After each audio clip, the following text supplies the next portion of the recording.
mind you, this is the day after I already was sexually fucking assaulted twice in one fucking day. Parks at the leasing office, and I try to go give him like a quick little, all right, thank you so much for the day. I really appreciated it.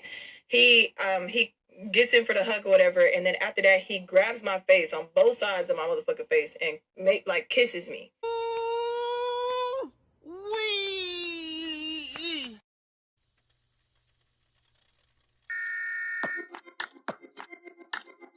Welcome back, Motivation Nation. It's your host, Air Gordon. So she's saying she had a horrible first date. So let's get into it and then we'll give our commentary as we go along. So I get invited on a date, right? And I go on a date with this dude. I hadn't seen him since like 21, 22 or whatever. I haven't seen him in a long ass fucking time. I get invited on this date. We go on the date. It's a cool date at first. You know what I'm saying? Like he takes me to a nice little place. You know, I get me some like lamb chops, some mashed potatoes, and a sidecar. And he orders like this big purple looking drink and a sea bass and some mashed potatoes or whatever. And the purple drink was really good. And I was like, oh, it's really, really good. And he was like, you can get it, you order it, whatever, cool. So then after that, we leave and he's all like, I had a jacket that he kept saying the jacket was in his car. And then we get in the car and he's all like, oh, I left the jacket at my crib. If you want it, we could go get it. If you don't, that's cool. And I was like, okay, well, I feel like he understands I'm not trying to try shit. I already told him I'm abstinent. I'm not doing that shit, right? Whatever, cool, right? So then we go to his place or whatever. He gives me like the jacket. It's this like blue blazer bedazzled jacket or whatever. And then he also gives me like some boots as well, like some brown boots or whatever with a little buckle on them. And so after that, we go. He drives me back home, thankfully. But by the time we get to my motherfucking crib, he's parks at the leasing office, and I try to go give him like a quick little, all right, thank you so much for the day. I really appreciated it. He gets in for the hug or whatever, and then after that, he grabs my face on both sides of my motherfucking face and kisses me, and I'm just like, what the fuck, like what the fuck are we doing? You know what I'm saying? And so he's kissing me or whatever, and I'm trying to pull away, but he has his like hand in the back of my neck, so I'm kind of like this, like as he's kissing me, I'm like trying to like, and he's all still kissing me, and he's trying to like make it a deep romantic makeout or whatever, and so I'm still trying to go with it, but my lips are like this, like this, you know what I'm saying? Like he's trying to like, like just kiss all up on me, right? So then as he's kissing me, I'm wearing like a purple dress that's like it's like a V neck, but it's like a big dress, like you know what I'm saying? It's not like a super huge, luxurious dress, but it's like a go out and chill dinner, you know. So as he's kissing me, he puts his hand in my shirt and starts grabbing my boob.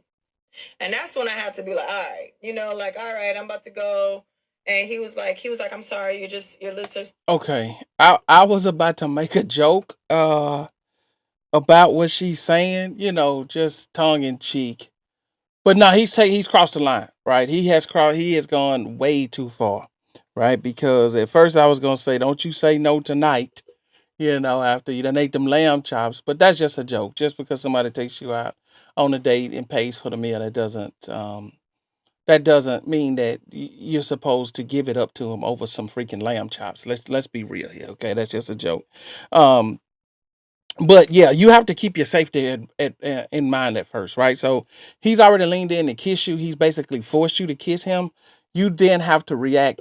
You're already at your apartment. You have to react out of control at that point. You have to react very wildly to stop him from moving further. Because see, now he's carrying on and going further.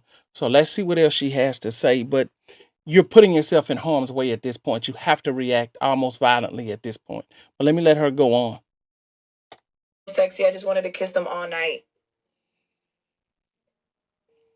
And I just literally, like, mind you, this is the day after I already was sexually fucking assaulted twice in one fucking day.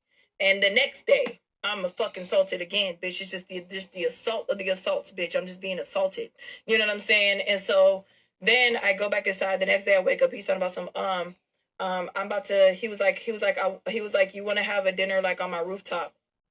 No, so you could try to fucking bring me home. Oh, all of a sudden you got to go to the kitchen, and now you got to go bring this stuff back downstairs, and I got to help. And all of a sudden now I'm back in your apartment, and you're gonna try to bust the moves on me again, bitch? Fuck no.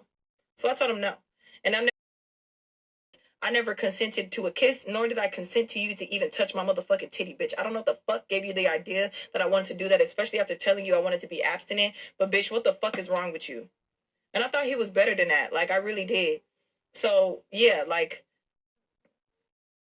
you'll never be seeing me again. I can't believe that shit just happened to me, bro. Like, I'm still reeling from that shit, but that shit just sucks. Like, I'm so tired of men over sexualizing me. And so I posted that on my story. I'm tired of being over sexualized by people. And some men took it against amongst themselves to be. Some dude was like, "Well, be ugly then." I'm gonna post this screenshot. He's like, "Well, be ugly then." Like, what the fuck? And so then the other dude was like, "Well, then stop posting your goodies online, bitch." Mind you, I don't post no bikini, no lingerie, no nothing. Like, you will never see me really post up in that. Like, it will never be a straight up bra and underwear and shit like that, or some like sexy lingerie. Like, that shit is just that shit. And so I went, "What the fuck do you mean?" He was like, "Don't be delusional." Bitch, what the fuck? Bitch, you're delusional. So I started popping off on him. He was like, he was like, "First of all, don't call me out my name because I ain't call you out yours. Bitch, I don't give a fuck what the fuck you did, bitch. The fuck? You're basically saying that basically I'm asking for it because I posted on my fucking story on some shit that you thought was me posting my motherfucking goodies." The last thing you can do, though, not the last thing, I'm sorry. The worst thing you can do is go back and forth with a troll in the comment section. There are people who wake up just to do that, right? And anybody who's on social media that has any type of a following, I mean, I have subscribers. I don't have. I'm listen. First of all, I'm appreciative of all the subscribers that I do have, but in comparison to the larger uh, creators, I'm minuscule, and I get people who come on, and I'm okay with a healthy disagreement. I'm okay with constructive criticism. People give me that, and that I find constructive, I take it. But then there are people who come on that are just flat out trolls, and they just come on to try to piss you off and try to be a disruptor. I pretty much ignore those, because if you go back and forth with those people, that gives them joy and that gives them pleasure to argue. That's what they showed up to do. And you can't argue with people that are in the comments, especially people you don't know and will never see, and you don't even know what they look like. Don't bother arguing with them. But I get it, you're emotional because this is a very traumatic experience. But my only advice at this point is to, now that these things have happened to you, you have to make sure that you guard yourself in a way that you're not putting yourself in those positions. So you should drive yourself to each location, to each date moving forward until you truly get to know that person, and don't allow yourself to be in a confined space with a man until you feel 100% comfortable with them. Definitely not on any first dates, second dates, or third dates, especially if you're trying to be abstinent. And you need to make sure that what you made it clear to them, but you have to continuously voice that and continue to make sure that you're isolated from them in these scenarios so that you're not put into that situation, because some men will hear that and be like, "Oh yeah, okay, whatever," but they're still going to go with their move. But if they don't have that ability and they don't have you isolated with just the two of you guys, they can't do anything like that. That's just my advice for you at this particular point, because it's very traumatic, nothing to play with, nothing to joke about. And so let her finish. We'll give our closing commentary. Like, seriously, men are not taking no anymore. Men are not listening to no. Like, at this point, like, I'm not even going on another motherfucking date. Like, for the longest, you're not taking me on a date. I don't care how hungry I am, how bad a bitch need a fucking meal, bitch. I will buy my own food before I ever take me out. He's gonna be a respectful, loving, kind man. He's not gonna be no fucking weird trying to get a motherfucking nut in, bitch. So And so you keep throwing that out. Any young man that's decent and any young man that is going to be respectful, he's going to respect those boundaries, and he's not even going to put you in that type of a position. So once you explain to him the trauma that you have experienced and the situations that you've had, he will then make sure that he puts you in a position to be the most comfortable as far as it is with you guys dating. So he's not going to press the issue. He's going to tell you, "Hey, look, I can just meet you at these locations.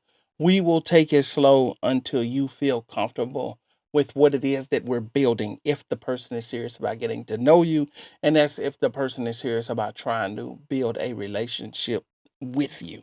Now, so you have to know these things about yourself, and as you progress down the dating scene, these are the precautions that you're going to have to take to protect yourself. But that's a traumatic experience. Sorry you had to deal with that. There are a lot of people out there who have dealt with similar experiences on the female side, and it's an unfortunate thing that takes place in society. It's extremely unfortunate, but you have to protect yourself the best way that you know how. And the best way to do that is make sure that you're not isolated, and also take you some mace or a small knife, anything that may protect yourself. But this is about also on the flip side, why I'm a proponent in getting to know someone over the phone.